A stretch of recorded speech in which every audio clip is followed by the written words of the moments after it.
Welcome to the Full-Time Fantasy Podcast, presented by the Fantasy Football World Championship, home to the industry's most accurate rankings.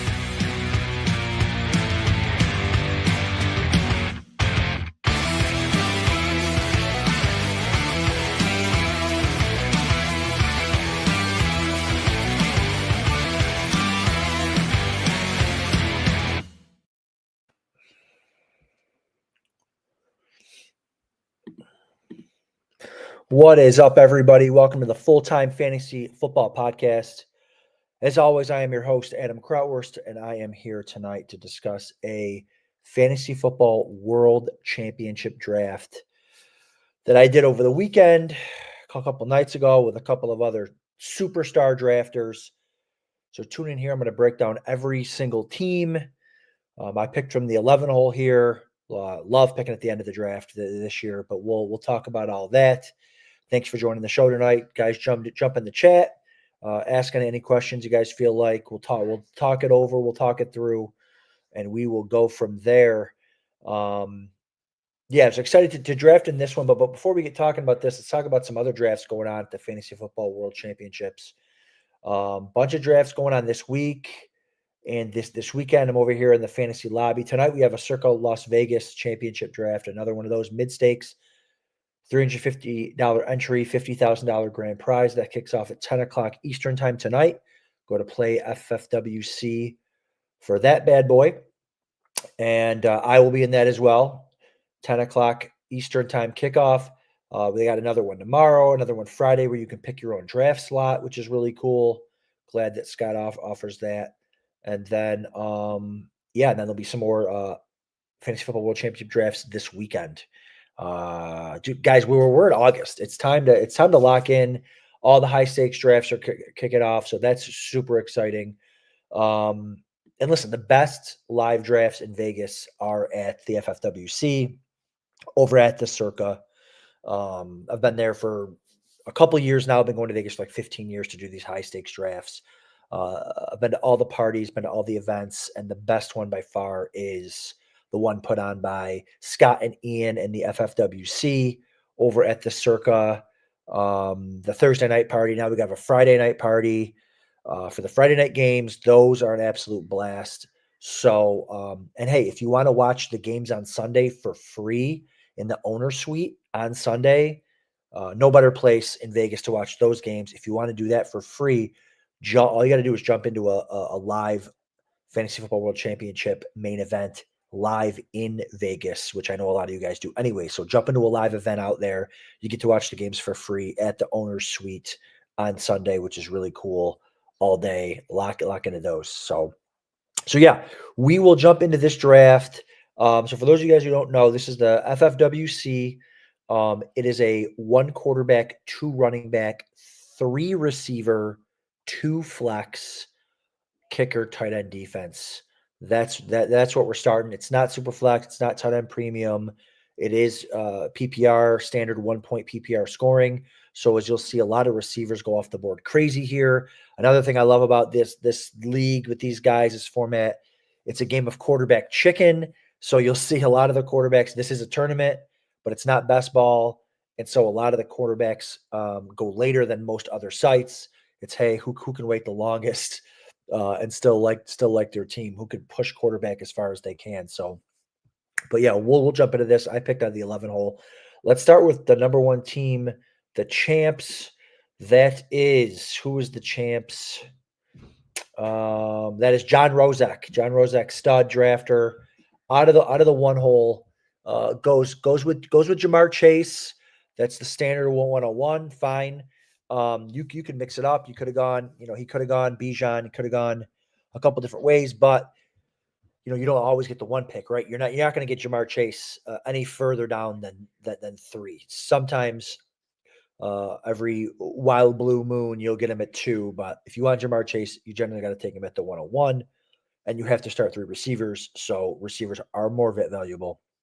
So Rozek takes him at the 101.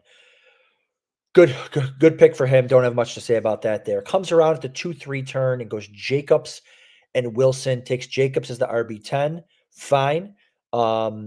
And he's got his bell cow there with Jacobs, and then comes out and goes 5 out of the next 6 picks. Sorry, 4 out of the next 5 picks are receivers. He goes with what we like to call a hero RB build, where his hero running back his only top running back is Josh Jacobs, counting him to be his workhorse. And then he just goes crazy at receiver. Jamar Chase, Garrett Wilson, Calvin Ridley, George Kittle, Olave, and Godwin. So Godwin, he gets his wide receiver 41. Obviously, we don't know what's going on with his injury. It was a pretty horrific injury. I think it was in November, ACL, MCL, that type of thing. But it's his wide receiver 5, so he can take a chance and wait for him to get back healthy. Another thing you'll see with a lot of these hero RB teams or these zero RB teams is taking that elite tight end or elite quarterback in that build. The idea is, hey, I'm gonna smash with my number 1 running back. I'm going to load up on receiver, so I'll do really well there. But then I need to get that elite tight end or that elite quarterback to kind of tie a bow on the build, right? So he gets George Kittle.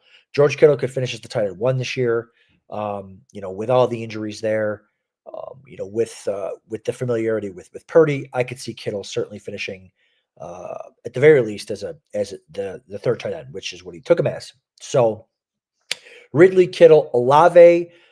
I like Olave. I think everybody likes Chris Olave. It's just they might be in the worst offense in football this year with the Saints, but they do have a good schedule. The NFC South, they do play in a dome.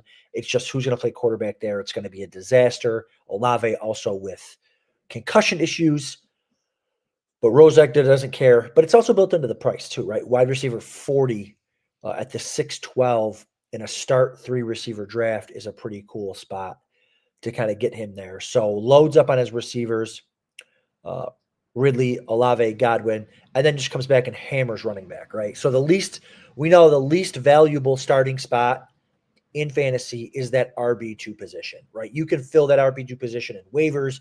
You can fill it off your bench weekly. So that's the whole theory behind the hero RB is, hey, I'm going to get that one, and then weekly I'm going to fill in that running back 2 spot with one of my, he takes 1, 2, 3, 4, 5, 6, 7 running backs after Josh Jacobs, and he's just hoping that one of those guys hits. ETN, Javonte Williams, Bigsby, Chubb. So he does get 2 of those Jacksonville backs. If one of those guys pops, there's his RB2. If Javonte Williams is the number 1 running back in Dallas, there's his RB2. If Chubb ends up being the guy, Mixon misses a ton of time, there's his RB2, and then there's also waivers too. So he takes the detour in round 12 for Adam Thielen to come back and get another receiver, and then goes with Justin Fields, QB 11. I love the upside for Fields. I know a lot of other people do too. Guys who run as much as Fields are, Fields could certainly run for 1,000 yards, 900 yards. If he does that, he's a lock to finish as a top 7 fantasy quarterback, no matter how bad he is at throwing the ball, because that's just what happens when you rush for all those yards as a quarterback. So also stacks him with Garrett Wilson, who I like, that was his number 2 receiver. So, like the build. Don't want to dig into too much of the weeds on each specific player because everyone's got the guys that they like. But I do like the build. He stays true to it.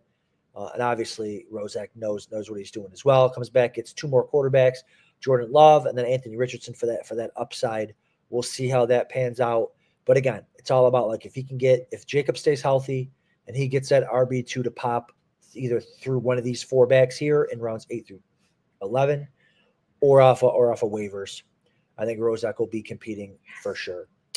All right, on to team 2. Beyond Oblivion, that is Palermo. Does a ton of these drafts. Andy and I talk a bunch during and after drafts, just kind of talking different players, different builds. Palermo definitely knows what he's doing out of the 2-hole. Goes Bijan Robinson, most people's RB1 this year, and goes with a similar build.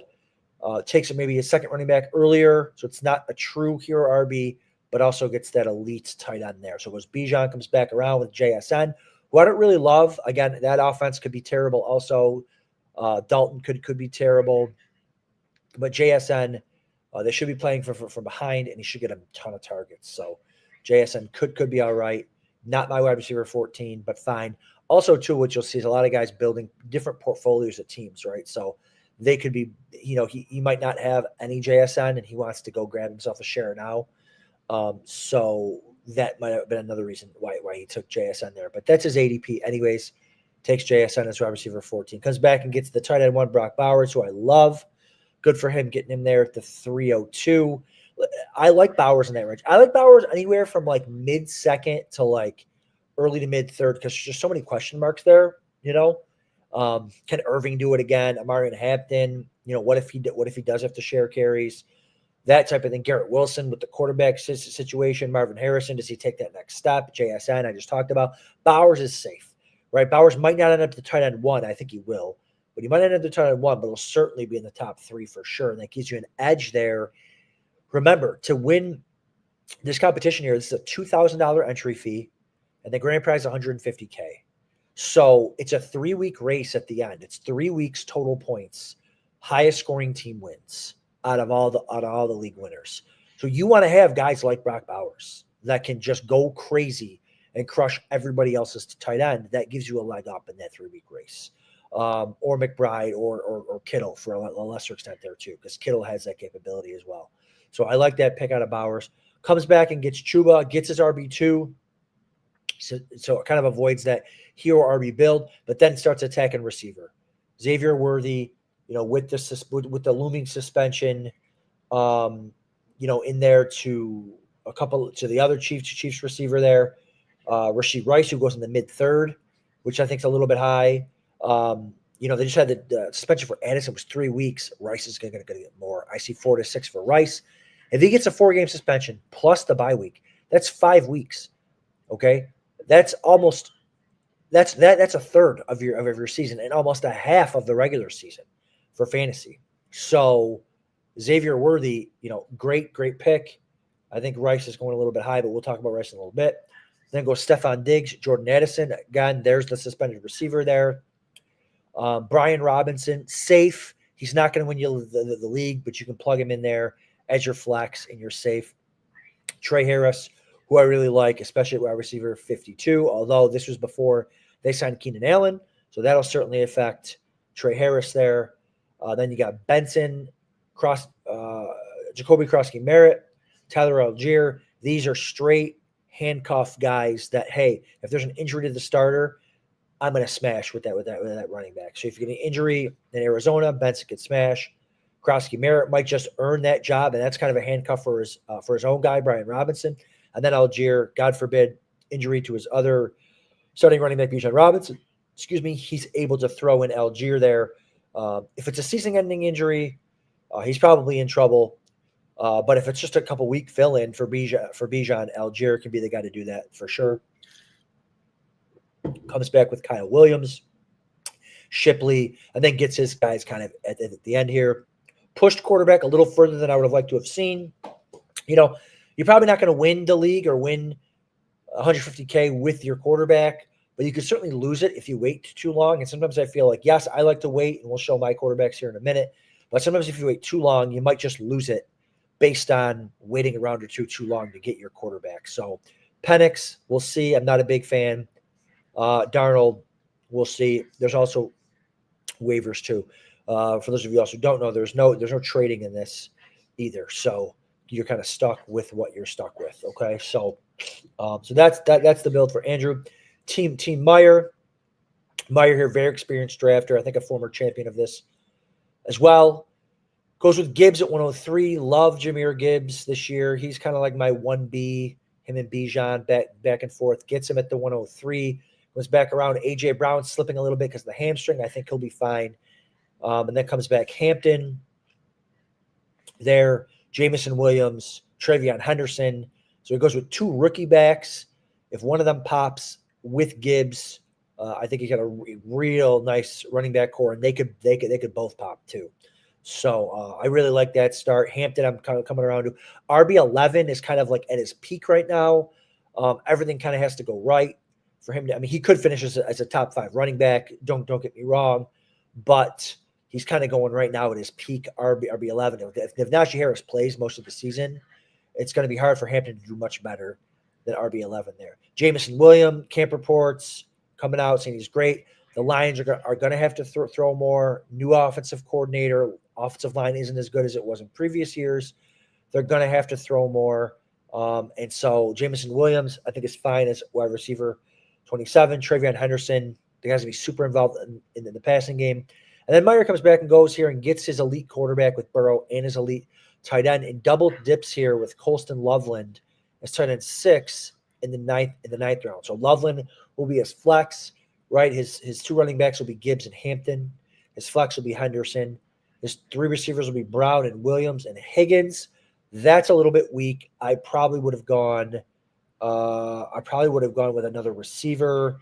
Maybe instead of Laporta, hindsight's 50-50, but maybe instead of Laporta, you go with the Golden or Myers, who I love, or Downs, and then come back and get Loveland later. Because right now, Higgins is your 3 receiver, Pat Bryant, Royals. That's going to be one of the weakest number 3 receivers you'll see in this entire league, and you want some depth too. So he's crossing his fingers that his running back smash, his quarterback smashes, Laporta smashes. But I think that wide receiver 3 is going to be a little bit weaker than he wants it to be. So I don't love that for him. All right, moving on to Boom Crush. Let's see. Boom Crush is William Suker. All right, Boom Crush out of the 4-hole. The 4-hole is my least favorite spot to draft from because you don't get Chase or Bijan or Gibbs generally, and then you're left taking kind of whatever's, the next tier. Now he takes Lamb, who is my next tier of player. I love Lamb this year. I love Lamb over Jefferson, who went after him. I just think the Cowboys could throw 100 more times this year with Dak and with that pass-heavy offense with no running backs on that Cowboys team. I just think there's going to be more targets and more pass volume for CeeDee Lamb. So I do like Lamb over Jefferson, but we are splitting hairs. He comes out with a pretty, I would consider a 0 RB build out of the 4-hole. Lamb, Adams, who I love, Harrison, and Pickens. So he gets that kind of, it's not best ball, but he stacks it up with Lamb and Pickens there, and then goes heavy running back Harvey, who the depth chart just came out today. And what's Harvey, the 5th running back on the depth chart? I don't believe it. Neither do you. Neither should you.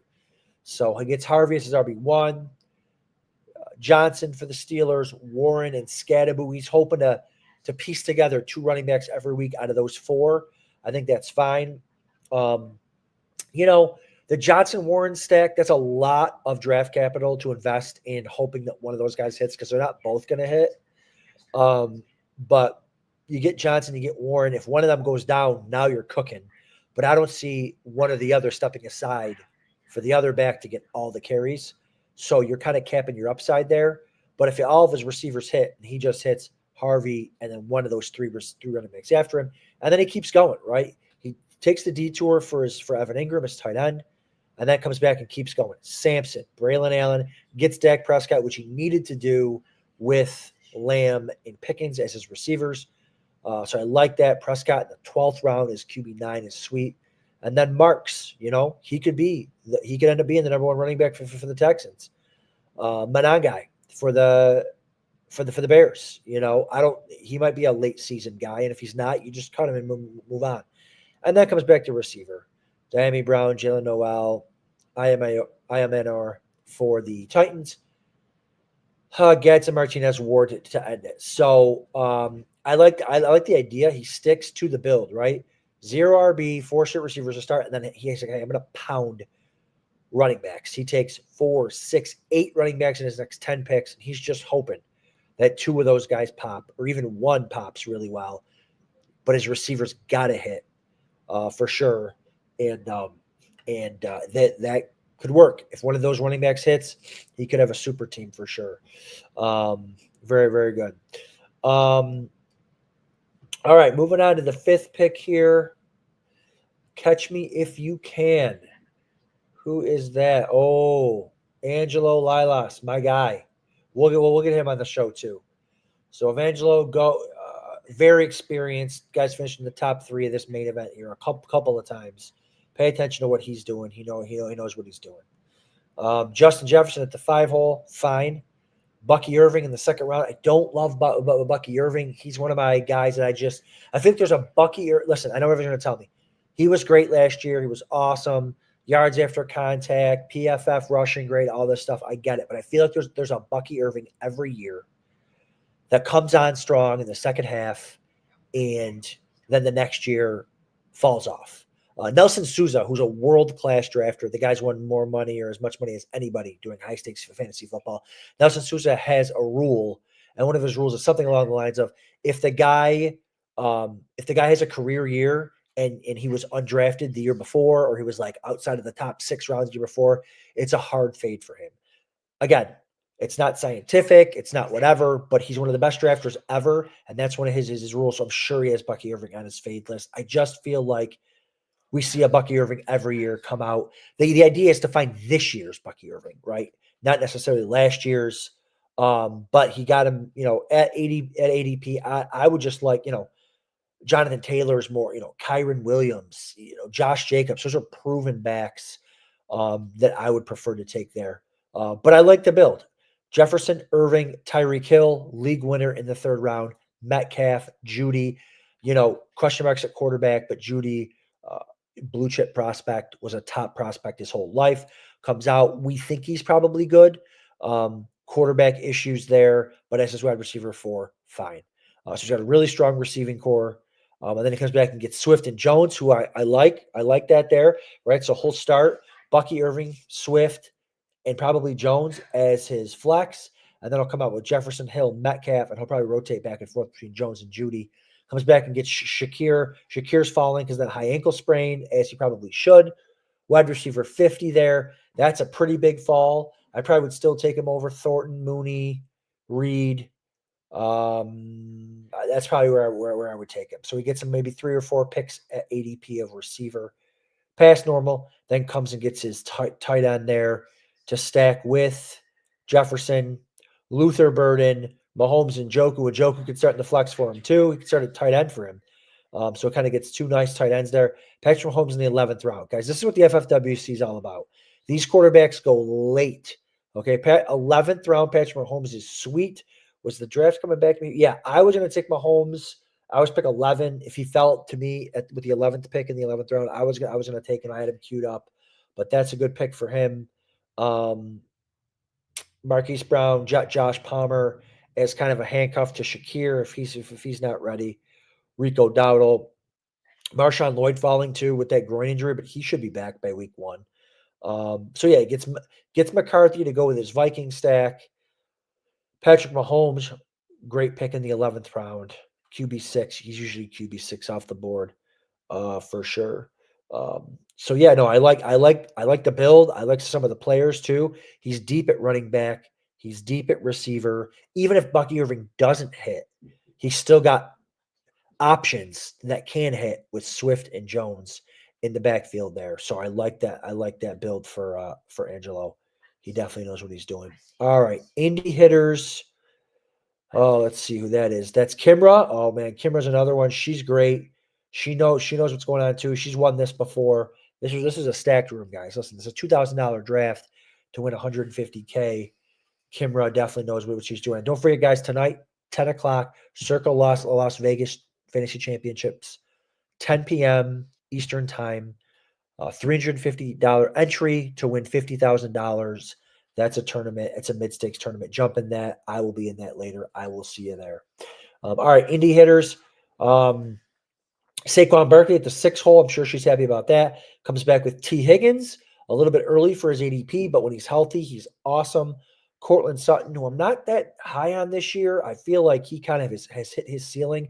I want guys, if I'm taking a receiver in the third round, I want guys that can finish, that have a shot to finish in maybe the top 5 to 7 receivers and really break the league, like Tyreek Hill, like Garrett Wilson, like Rashee Rice if he wasn't suspended. Guys like that. I don't think that's anywhere near Cortland Sutton's range of outcomes. He's a safe pick, but I don't see him winning the league. Devonta Smith comes back with Pacheco. I love Pacheco for Kimra. It's a good pick for her. And then a Dunze and Cup. She's got her 2 running backs. She's got her 5 receivers, so she's going to start a Dunze and Cup in the flex, and then Jaden Blue. Maybe he's the starter for Dallas. Judkins, dropping like a rock. He's a free agent currently. Who knows if he even plays this year? Is it worth it in the 9th round? If he signs, if he gets a suspension, if he gets a 4-week suspension and ends up on a really good team, that could be worth the pick. But I just don't think I see it this year. But hey, you can't draft scared in these world championships, right? So yeah, so Judkins there. Reed Shaheed, a lot of people's kind of a sleeper darling there. Bo Nix and Justin Herbert at quarterback. She'll figure it out week to week. Ford to go with Judkins, just saw that. So Ford could be nice there. Ford could be the number 1 running back there in Cleveland. And if Judkins does sign, kind of a cherry on top there. Dalton Kincaid, Chiga Okonkwo. She could be a little bit weak at tight end. Kincaid, listen, Western New York, I'm a big Bills guy, but Kincaid has not been great so far in his career. He's always dealing with an injury. He was set out a couple camp days already with a knee injury. If he hits, you've got Shakir that's hurt. So it could be Kincaid's time, but he's just not super safe. And then to have Chiga Okonkwo, who I think is never going to happen at tight end, she could be struggling there at the tight end spot. But don't love a lot of the players in this build, but I do love the build. Not a big Bo Nix guy either. QB7, he's got to run for a ton of yards, but it's the stack with Cortland Sutton. I love her running backs, and I love the five receivers early in the first seven rounds. So hopefully she can cobble something together there. All right, Phalanx drafting out of the 7 hole. Who is Phalanx? It's Matthew Bailey, champ. I think he won two years ago. Lots of former champs in here. I feel completely out of place breaking down these teams, but tons of former champs. Bailey knows what's up. Puka Nacua as the wide receiver 4. I have Puka Nacua as my wide receiver 4 also. I've taken Puka already in some of these high stakes drafts. Listen, Puka's incredible when healthy. He's got to stay healthy. When he is, league winner, stud. So, but scared when he doesn't make money, right? So you got to take your guy here. So he takes Puka, comes back. Ladd McConkey trending downward with the Keenan Allen signing. McConkey does his best work out of the slot. Keenan Allen will come in and play the slot. So we'll see if McConkey can hold up to that wide receiver 10 status. Rashee Rice, kind of hate the pick. If he misses 4 games, I definitely don't like the pick. If he misses 6 games, I hate the pick. Rashee Rice is awesome, but it's hard for me to give up my 3rd round pick for 4 to 6 weeks. You got injuries, you got bye weeks. It's going to be tough, but this tournament is weighted very heavily at the end of the year. That's where all the money is. So if he can hang on, if he can be in the mix towards the end of the year with Rashee Rice balling out, he'll be fine. Comes back and takes Tet McMillan in the 4th round to kind of get that 3rd receiver because he does have Rice. And then James Conner, great pick there. If James Conner plays, he's certainly going to beat that RB22 status. Would have liked to have seen him come back and get Benson to kind of shore up that running back spot, guarantee him an RB1, but takes Josh. I didn't mean with the 6th pick, but just later on, takes Josh Allen, the MVP, the alpha, the greatest statistical, probably the most talented quarterback to ever live. Gets him his QB3 there, locks up the quarterback position, and then doesn't take one till the second to last pick. And he probably didn't even need to take Bryce Young either. All right, Tony Pollard, like it, Tracy. So he goes kind of like 0 RB build here, gets his elite quarterback, gets Ty Warren and Goddard. Warren might start off slow. Goddard, maybe he can start. He gets the free look with the Eagles on Thursday night. So if Goddard doesn't do well, he can throw Warren in there for week 1. Pollard, Tracy, Tootin. This is a team built for the second half, guys, right? So this is Rashee Rice and this is Brandon Ayuk, who probably won't play till week 7. So if he's in it week 7 moving forward and he's able to throw Ayuk and Rice into that lineup, he's going to be really dangerous, but he's got to get there. He's got to get to week 7 and have a shot. And that's, Tootin. Tootin could be the guy there too. We'll see. Listen, embrace obscurity in these backfields, right? We don't know what's going on in Jacksonville. We don't know what's going on in Cleveland. We don't know what's going on in Dallas, right? You just embrace it and take pieces, and hopefully the pieces that you take end up turning out to be something. So that's kind of what he did there, hoping to get that running back.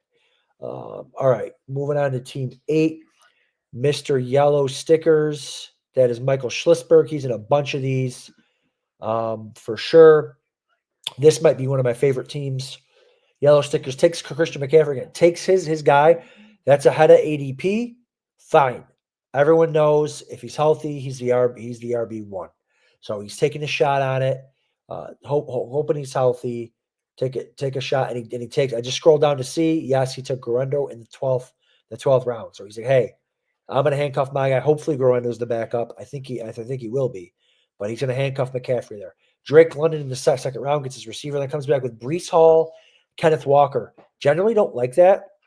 I like Hall and Walker. I even like where they went. But generally, in the FFWC, when you got to start 3 receivers, it's really hard to start 3 running backs in the first 4. But I like the way it panned out because I really like Flowers and Debo. So he ends up getting Flowers and Debo to start for him. So his starting lineup week 1 is McCaffrey, Breece Hall, Kenneth Walker, Drake London, Flowers, and Samuel. And then he comes back, gets his starting quarterback in Hurts, top 3, at least top 5, and then Travis Kelce. So he's got his stud quarterback, his stud tight end, 3 workhorse running backs, and then 3 receivers. I like that start a lot for him. Now, where he's in trouble is his depth at receiver. And it's hard. You got to have some depth at receiver in FFWC because you got to start 3, right? So his 4th receiver is Mims. His 5th receiver is Kirk, who's actually okay. Kirk's not a bad receiver there to plug in. Drafts Keenan Allen, sneaks him in there under the radar. So he's going to need to stay healthy at receiver. But I think if he does, this is one of the teams to beat in this league for sure. All right, moving on to team. Where are we here? Team 9, HN. This was the pick that kind of threw me here. Where is this? Team Lions. This is Matthew Lyons. Okay, so Team Lions takes HN.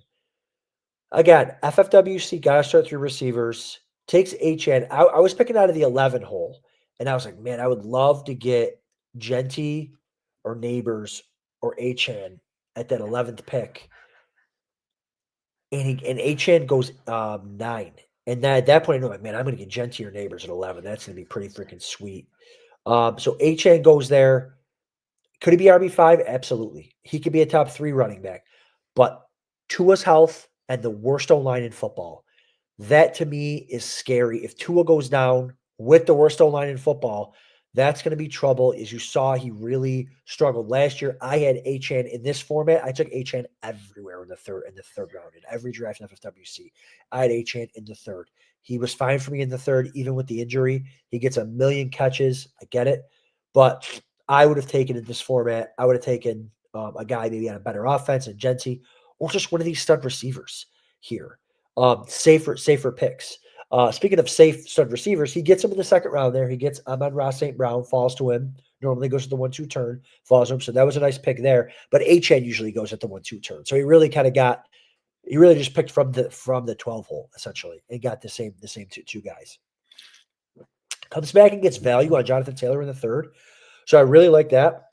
But I might have forced receiver here in the 4th. James Cook, again, I'm a Bills guy. Not only is he holding out, but he doesn't get catches and he doesn't get goal line carries, meaning you have to have multiple 40-yard touchdown runs to pay off. Okay, he had like 18 touchdowns last year, and he still, I don't think, finished as a top 10 back. Like, he's not going to do that again. And he's not going to get the catches, and he's not going to get the goal line carries, and he's not, and he's holding out or holding in. Sorry. So that's all scary for me. I would have taken Walker over him if you needed a running back, but I probably would have just taken a receiver here. Again, you got to start 3. So sometimes you just got to start forcing receiver. Pearsall in the 5th had like 1 or 2 good games last year. Got to see if he can develop. He'll have the opportunity early on with Ayuk out, but as your wide receiver 2 in this format, that's tough. I wouldn't have gone Jaden Daniels. Taking a quarterback, an elite quarterback early. This is early in the FFWC. He took the 2nd quarterback off the board. You got to kind of be set in the other spots. Like, I don't like taking Daniels when you only have 2 receivers, right? So then takes Mixon in the 7th, who might not play till week 4 or 6, or might be really hampered by that, and you already had 3 running backs, and then Mooney's your wide receiver 3, or Coleman, or Johnston. That's scary to me. That's scary. Ramondre Stevenson might be a dead pick too. Not dead, but I like Trayvon Henderson much better. All the signs out of camp is that Henderson's going to be the guy. So don't really like the build, and don't really like some of the players that he took. So he's going to need to get lucky there at receiver, or he's going to need Achane and Taylor to both smash week in and week out. He's going to have a shot here, especially when he waited on tight end as well. And his tight ends are kind of, he's got Ertz, who was decent last year, but he's 34. Kyle Pitts, who knows, might be dead. Bretton Strange. He did take 3 of them, which is a good idea, but just really, really tough here. Takes the second quarterback off the board, and then comes back and takes 2 more quarterbacks. So that's not really the whole purpose of taking the top quarterback is you don't even need to take another one, because you're going to start Daniels every single week. So like some of the players, don't love them, don't like the build. So this should be interesting to see how Lions plays this out. Respected money. That is Frank Taddeo, another veteran of this. What's up? What's up, Frank? So he gets in here, goes running back to start. Genty, Brown, Williams. Brown goes a little bit earlier than he normally does, and then Kyron Williams goes a little bit later than he normally does. He gets 3 workhorse running backs, but look at the difference. He takes 3 early on, but then he has a plan, right? He's like, okay, I'm going to take 6 straight receivers, and he does. McLaurin, Egbuka, Golden, Thornton, Pittman, Tillman. Takes a detour for QB1, which I'm okay with. Takes a second quarterback later on, but he's like, hey, listen, I'm gonna crush at running back, and I'm gonna crush that first flex spot, and then I need 6 guys for 3 spots, and week in and week out, I'm gonna take the best matchups and stuff like that. Egbuka is going to be good early on, might fade at the end when Godwin gets back. Golden, I kind of like Golden. Again, do I like his wide receiver 2 being Egbuka? No. Do I like his wide receiver 3 being Golden? No. But he's going to crush at running back and at quarterback, and he's got 6 guys. We don't know who's going to do anything. We don't know who's going to do what. He's got 6 guys for 3 spots. Okay. If Daniel Jones starts at quarterback, Pittman could be fine. Pittman might be his wide receiver 2, for this team. So I kind of like the plan there. Takes Najee as RB 50. If Najee shows up, that could be a nice pick. Probably will never start for him, and then comes back with 3 more receivers. So he has a plan there. He's hoping, hey man, can I just get 2 or 3 receivers out of these 9 that I took? Weak at tight end, I like Arroyo. Likely in Freiermuth, I really like Arroyo, but to count on Arroyo week 1 as a rookie tight end, likely, I don't even know if likely will be back week 1. So maybe I would have taken a tight end a little bit earlier instead of Horton. Maybe you take Njoku there and really solidify. So you have an elite quarterback. You have another running back. I'm sorry, you have an elite quarterback. You have a solid tight end you can start. And then you go from there. So that's Team 10, respected money. All right. Lamar's big brother, that is an homage to Josh Allen, because yes, he is Lamar's big brother, especially in the playoffs. So that's me. That's Team 11. Start 3 receivers, start 2 running backs, start two flex. I absolutely love the start that I was given. I would have taken Brian Thomas or Malik Neighbors at the 11 hole. I ended up getting both of them. So I love being able to take Neighbors and Thomas. That's probably one of the latest times Neighbors has ever gone. And I got to look it up on the stat tracker, but there will not be very many Neighbors Thomas teams, I don't think, to start in the 1-2 for teams draft. So really liked doing that. I was excited about that. I think they can both finish top 5. Trey McBride, I've been taking him at the 2-3 turn because, again, what I said earlier about Brock Bowers is I really love being able to, during the 3-week race for all the money, having that tight end that could just go crazy and separate you from all the rest of the teams. So he fell about 4 or 5 spots to me. So I was happy to take him there. And then I come back. I don't really love DJ Moore But as my wide receiver 3, I'm okay with it. The Bears offense, the new offensive coordinator, I could see him certainly finishing in the top 20, maybe even the top 15 there. And then coming back and getting Waddle, who I have as one of my sleepers. Um, I think they got away from him last year, and it showed in the offense. I think without Jonnu Smith there, I think the offense is going to be clearly funneled through Tyreek Hill, Achane, and Waddle. They're going to be short A dots because Tua's got a baby soft arm and a not good offensive line. So I think Waddle is wide receiver 34 and my wide receiver 4, I think, is really, really sweet there. And then I had to take a running back finally. I had to come back and get Montgomery, solid RB1. He just needs to play. He'll be all right. And who knows? Listen, I love Gibbs, and I'm counting on Gibbs having a big year. But he's going to be Montgomery's an RB2, and if God forbid anything happens to Gibbs, Montgomery's now an RB1. So I come back around. I take the detour for Myers. I was going to go running back, but Myers is wide receiver 45. I think he finished wide receiver 20 last year in this format. So I love taking Myers wide receiver 45 for the Raiders. Chip Kelly, they're going to run the most plays in the NFL. Upgrade at quarterback with Geno Smith. They're going to be throwing the ball. Great schedule, play in great weather. Jacoby Myers is gonna smash. So I really like him there as my flex. I can flex him, guys. 3 receivers, 2 flex. I'm starting Waddle. I'm starting Myers. I love it. And then I come back and I just pound running back because I need to catch up. Charbonnet, Spears, Mason, White. It doesn't look pretty week 1. I get it. But in this type of build, in a 0 RB build, which is what I did, it's not going to look pretty week 1. You're counting on waivers. You're counting on injuries to running backs. If Walker goes down, Charbonnet is a top 10 back. If Pollard goes down, Spears had an insane run at the end of last season in the fantasy playoffs. Spears can start at flex or can start at RB2 anyways, and he might just outplay Pollard. Or if Pollard goes down, Pollard's fragile. Spears is great. Mason, okay, he's what they're calling the 1B there. I could start him week 1 too, and also if Aaron Jones goes down, he's old. If Jones goes down, Mason's a borderline RB1. So I just kind of loaded up on running backs here: Roschon Johnson, Rashad White, Sean Tucker. So I get the other 2 Tampa backs, counting on Bucky Irving not doing what he did in the past. Again, just counting on, hey, I'm going to smash it tight end. I'm going to smash it receiver. I'm going to smash it flex.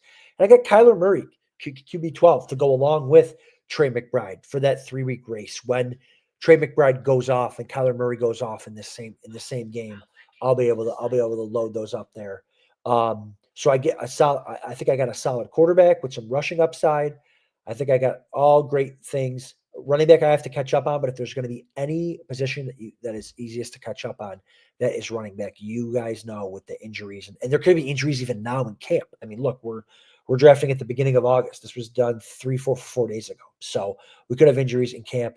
I come back. Trevor Lawrence, I like him this year. Hunter Henry is the backup. Tight end for myself, so in case there's an injury. So I really like the way this team panned out for me. Yes, thank you, Chris. I was able to score Neighbors and Thomas back to back. I really, really like that. And then we got the champ from 2 years ago. What was his team name here? Let me see. Mitchers. Really like his team too. I think Pat Sorgi, really sharp guy. Won it two years ago. Team name Eagle Rare. Comes, gets Collins and Henry. I was surprised by the Henry pick. Normally, Pat likes to wait on running backs. So I was ecstatic because I was going to go either Amon-Ra or Brian Thomas. Happy to take Brian Thomas. Henry will be fine. I mean, nothing against the picks. Henry will be fine.